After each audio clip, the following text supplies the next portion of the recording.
shit. Hi there. Sorry, didn't even notice you. Too much sun going around, and I'm kind of, blinded. I'm blind as a bat, usually. But anywho, yeah, today I actually wanted to go with you on another episode of our weekly reviews, which absolutely never happened to be weekly, but gotta have a catchy title for the whole series, right? And I like the shadow that's being cast right now because it's sort of like a banshee stripe on the guitar. Makes it look cool, not that it needs any additions, but anyway, yeah, so this week I wanted to talk about this guitar. Now, just, spoiler alert, if you're here for the sound samples, I'm afraid I'll have to disappoint you because I've had this guitar on so many videos. This is actually the guitar that I started my channel with, so if you're interested on how this guitar sounds, just go through my through my videos and check it out. Also, I'll be posting some links into the description. And yeah, you can hear it loud and clear. Don't get confused by the video effects, because sometimes I fuck around with the video and it looks like a completely different guitar, different color and whatnot. But yeah, it's this guitar. So no sound demos, because they would be those would be redundant. However, I want to talk to you about like the history of this guitar, and I also want to make like a sort of review on how it is playing it and how it feels like, and personal my personal experience with such a guitar. So the guitar in question is a Charvel, but it's a an old school Charvel. It's not one of the new ones like the 2010 plus models. It's actually a late 80s, early 90s model, which is the Charvel 275 Deluxe version. It's actually kind of like the second run of the 275 Deluxe version, and it was let's say somewhere around 89 to 91. Somewhere around there. This guitar is just an amazing shred machine. It's everything that you would have ever wanted if you're into the type of music that I am, and even so, without being into 80s metal, it's still one amazing piece of equipment. And I'll go into that a little bit later because there's like quite a funny, sad story with this guitar. So right off the bat, this guitar is pretty much stock, the same way it came from the factory, with one big exception and one other very small and insignificant exception. If you know anything about this guitar and its specs, you will know that it came with obviously non-EMG HZ pickups. It came with its own branded Charvel pickups. I'll post a picture right here on the screen so that you can see what I'm talking about. And unfortunately, when I bought it, because I bought it secondhand, I didn't buy it at that time in the 80s, obviously, because I was like 30 something back then, so I couldn't have known. I wasn't that much into guitar back then. I was pretty much playing the piano. But anywho, now that I'm in my late 50s, early 60s, I decided to revamp my old passion for 80s glam music. That was the music of my youth.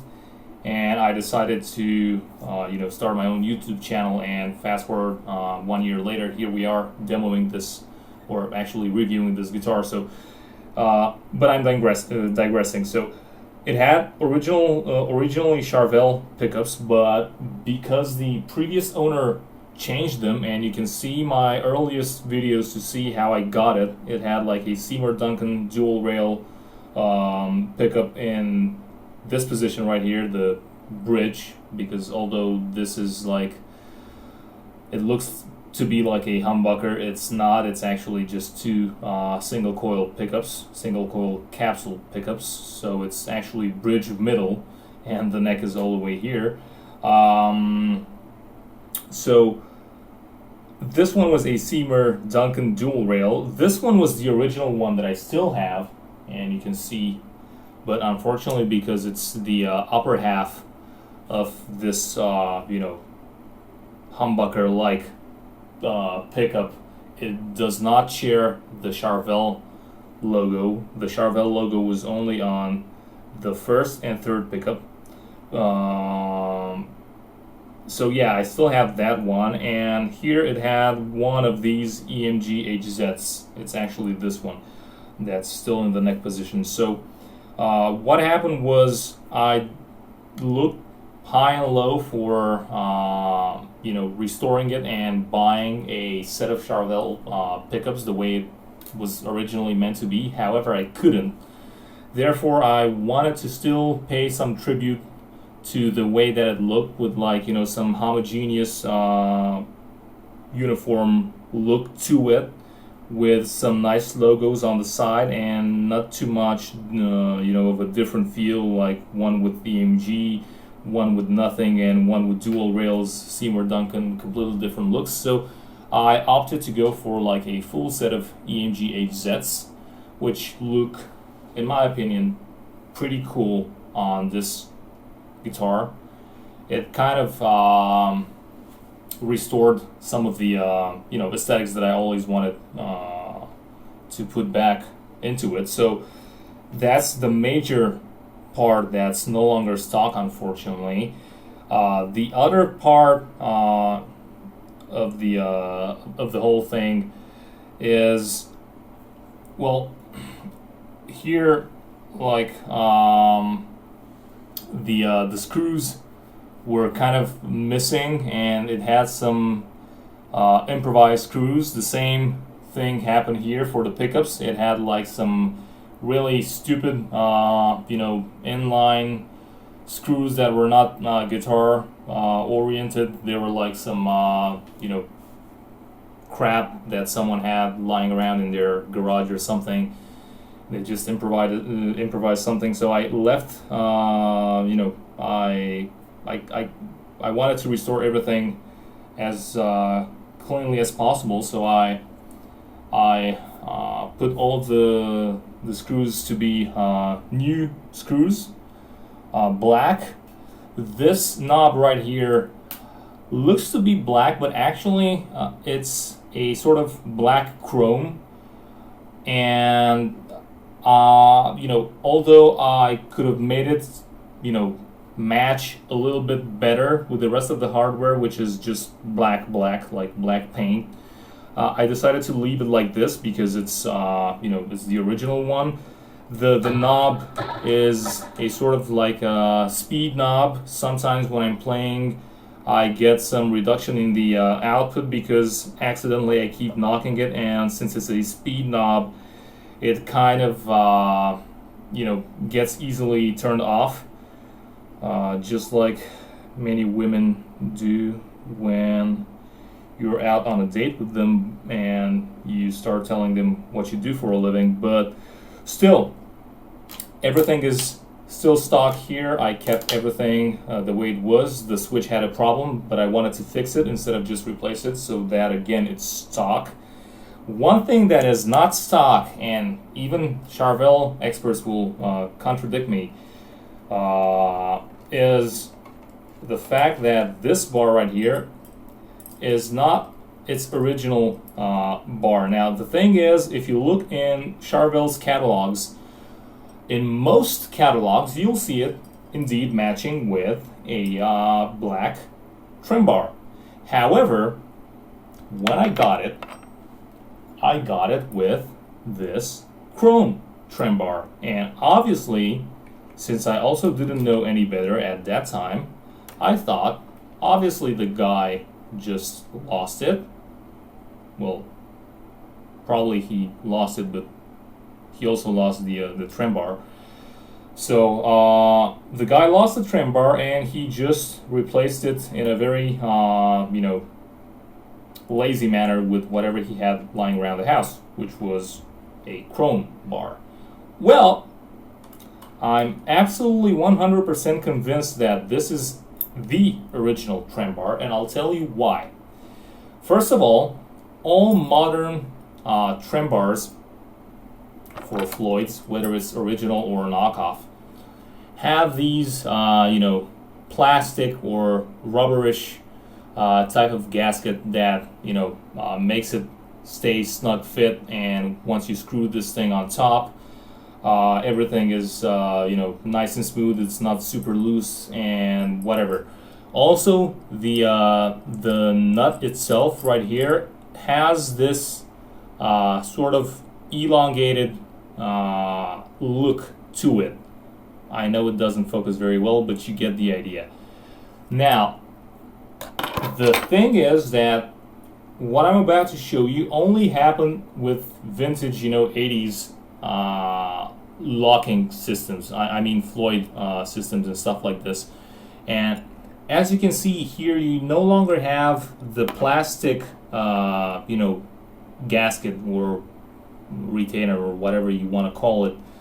You instead have a metal pin that just traverses the trem bar from one end to the other, which actually provides a sort of a similar effect. It's just metal on metal instead of having something smoother like a plastic. However, this actually holds a lot better than its plastic counterpart. And also, the nut itself is a lot shorter and chubbier, mainly like your best friend from grad school was. So little Bobby or Timmy or whatever, here he is, right?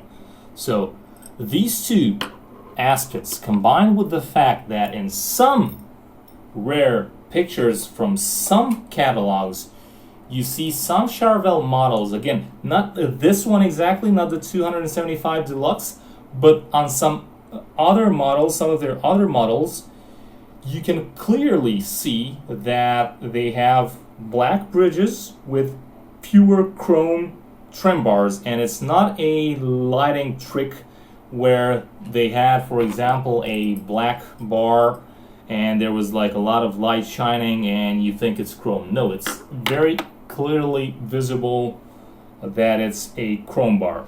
Anyhow, I also have this. I prefer to use the black one just so that people don't think I also lost the bar, because losing it, I lost it already. But I don't want them to think that I did the same lazy fix like the one I thought the previous owner did. So, and also it's a lot more uniform in terms of looks. So I like to use my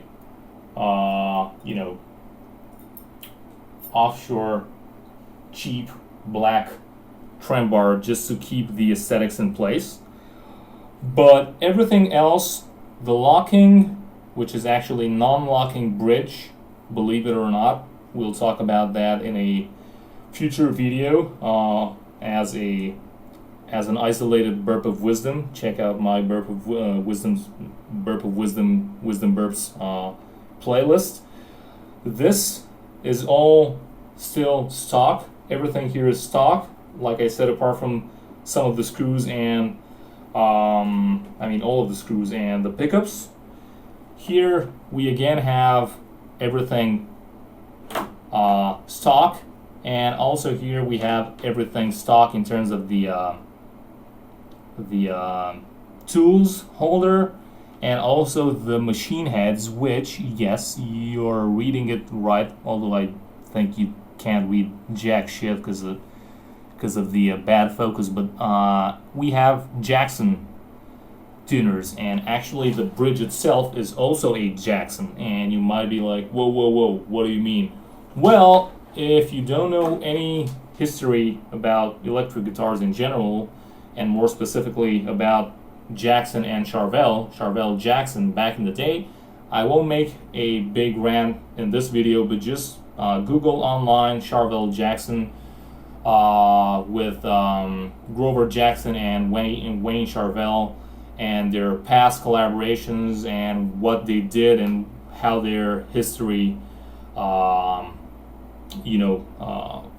got to spiral both of these companies into place. And more recently now they're both under the Fender umbrella, which I think is a great, if not amazing, thing. But yeah, that's pretty much about it.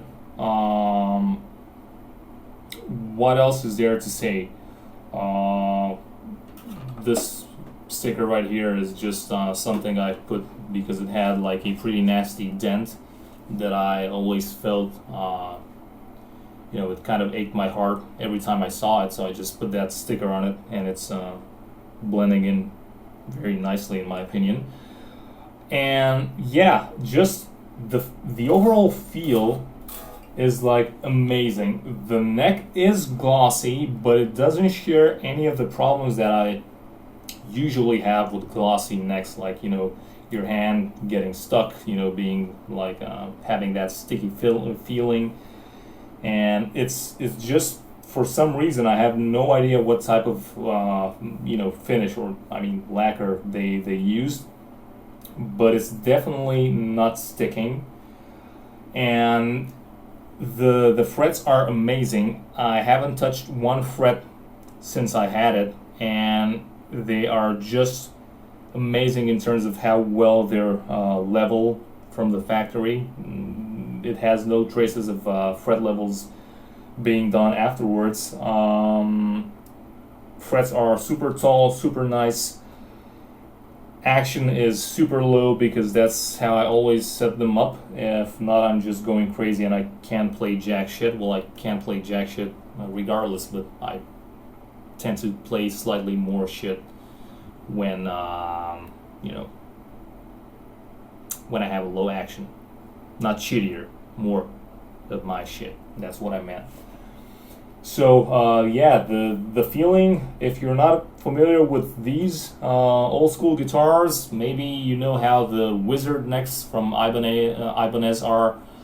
It kind of feels like a Wizard, I don't know, 2, I'd say, but anyway, it's not that neck obviously, but just to get an idea. I don't know, I just love this guitar. It's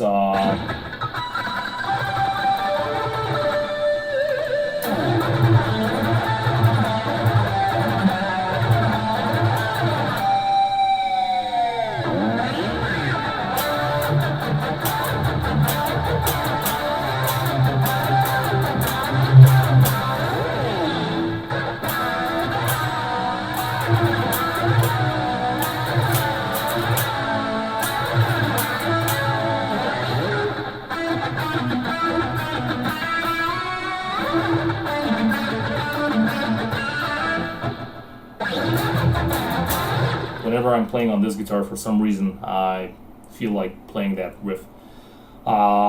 Anyhow, before I'm ending this video, I just want to let you know what stupid thing I did, given that I love this guitar so much. So, because I'm on a constant struggle with having too many guitars, and because I didn't have I don't have all the money in the world, right, to buy the guitars that I like. Earlier last year, I saw this Yngwie Malmsteen guitar, signature Yngwie Malmsteen guitar, on sale, secondhand, and the guy was accepting trades. So after a long and stupid battle of decisions, I decided to sell some of my guitars. I mean, not sell, but trade some of my guitars in for that Yngwie Malmsteen. And because I felt like this guitar was a bit too good for me, not that Yngwie Malmsteen wouldn't have been, but I don't know, it was just a weird emotional roller coaster for me at that time. I decided, you know what, since the Yngwie Malmsteen is super expensive and obviously I don't have the money for it, let's shrink down on the number of guitars that I have and combine like some of my already existing guitars into just one guitar, which is the Yngwie Malmsteen. And I ended up giving this one plus 2 other guitars for the Yngwie Malmsteen signature. One of them, because I made a video on my channel about both of the Yngwie Malmsteens that I have at this point, but back then it was I think it was for the second one or for the first. I'm not sure, but anyway, it was for one of them. So I decided, you know what, probably it's the best move to make, although I was aching all over inside. So I decided, to break up with this guitar and the 2 other guitars that were also amazing guitars. One was a limited edition Fender HH Showmaster, and another Mexican blacktop Fender. So even right now you might be like, wait, you meant you sold all, you gave away all those 3 guitars for the Yngwie Malmsteen? Well, yeah, no comment, right? Anyway, I still have the Yngwie Malmsteen. I didn't sell it. I didn't do anything for the other guitars because it's way too costly. But this guitar, I just couldn't stop thinking about it, and it was like that nasty girlfriend breakup that you regret and you just can't seem to get over it. So 1 year passed and I was still thinking about this guitar, and eventually what I did was I went along and I traced it back down and I bought it back, like cash down. I bought it back just because the burden of being away from this Charvel was too big. So here we are 1 year later from when I started my channel with this very guitar right here. I actually used it for the majority of my videos in the beginning of the channel, in the channel's beginning, like the early days. And then if you look through some of my videos, you'll see that at one point this guitar does not appear no more. That's because I sold it, and now you've recently seen it back, and that's because I hunted it down. I hunted down, and I just had to have it back. So yeah, it's like those breakups where later on you get back together, which is the stupidest idea to do when it comes to a human being relationship, but with an inanimate object, it's a very nice thing to do. So yeah, that was my adventure with this puppy right here. And let me know what you all think, if you've had similar feelings for your guitars. I know I did for plenty of them, not just this one, but those are way back in the past to be able to retrieve them. But this one was a must. It's probably my favorite next to my Mexican Fender that I bought for myself when I was working on the guitar, at the guitar store, and I bought it myself from the very guitar store I was working in. It's in one of my reviews as well. So yeah, let me know what you think. Like, dislike, subscribe, unsubscribe. Let me know if you've had similar stories and feelings for your guitars, And if you consider my gesture to be completely moronic, both selling it and also wanting to buy it back 1 year later, and yeah, who knows, maybe you will probably trace back your guitar that you're so weeping for one of these days, and you'll be like, hey, that Mr. M guy is a fairly sensitive puss boy, and yeah, I'm one myself, so I totally get it. No homo erectus. Yeah, I think I should probably end the video right now, because I'm sort of like wasting my life and the life of millions of people watching me right now, because I've got the most amazing following and fan base all across the world, and not only, right? So till next time, boo boo, yabba dabba doo, because it's the wrong cartoon. Yeah, I'm a fucking moron.